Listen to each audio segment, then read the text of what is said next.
A new soccer team was started here in Israel in the last year, and they play with the big guys. It's called Hapoel Special Olympics Ramat, and it's a team made up of children with special needs, coached by professional soccer players. And we're now joined by Yoav Gabizon from Hapoel Ramat, who is coaching the kids. Thank you very much for being with us today. It's an honor. How did this club for disabled children get started? Tell us. It's actually started this summer.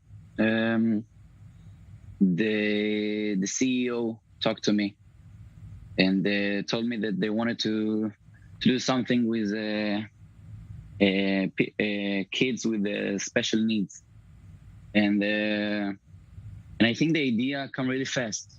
It started in maybe August, and in October we did the first training. It was really fast. And I think the idea was to mix the basics principles on sport that we think. I think that these kids need to feel normal, and this is the main thing that we do in the Special Olympics. We make them feel normal. They come to the practice, and you can see the joy in their eyes and in the parents' eyes, and I think that this is the main reason that we do this thing.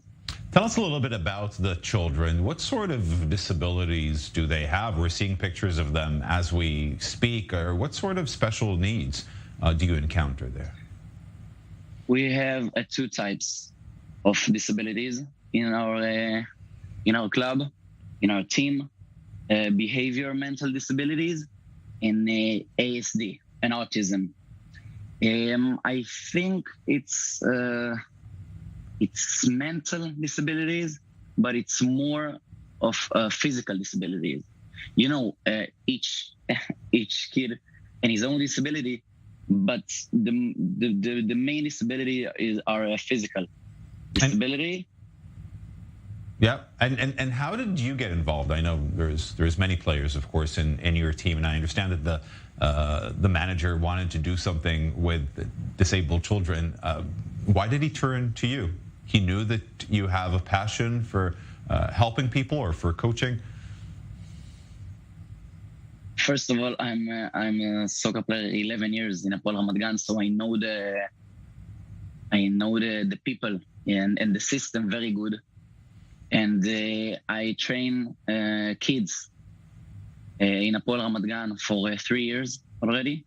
Regular kids, 12 years old, 13 years old, and they knew I have the passion to do it, and I also did something like that with an autism kids with special needs in the Scouts when I was younger. About 18, 17. So they knew I did something like that before, and I had a bit of experience. So I think that this is what caught them, and this is why they called me to do it. Nice. Tell us a little bit about the impact that you feel that belonging to a football club has on the children. We're seeing pictures of them, they're smiling, but it's been 6 months now or so since you got started. What has it done to the kids? What can you see?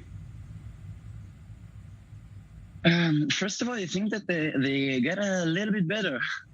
We are not a professional club, and we're not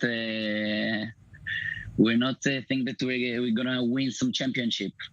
We do it because we want them to have fun, and we want to give the parents a bit of joy, and this is the reason we do it. But they do get better, and you can see them shoot better and pass better, and I think that the main things about this team is that you can see how they feel normal.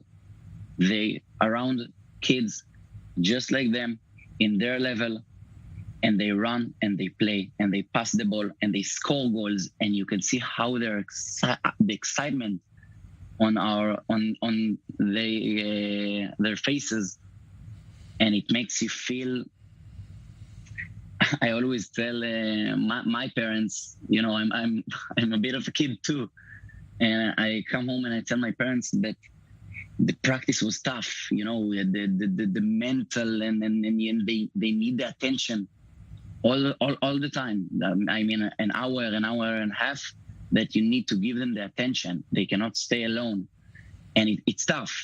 I tell you the truth, it's tough.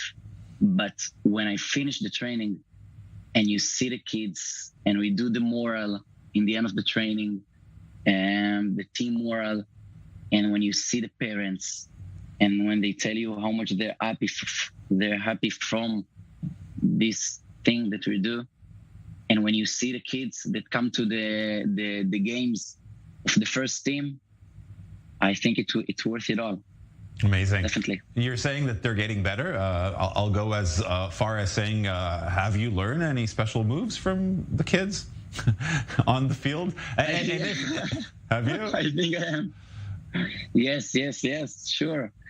I'm learning a lot, especially the mentality. I think you can see how much it's tough to them, and they cannot stay focused for more than a minute, 2 minutes, and still they fight. They fight to do it and to listen to me and to be focused and to shoot the ball. And I can see that this is really tough to them, and they're still doing it, and they come week after week. And it's very inspirational, actually.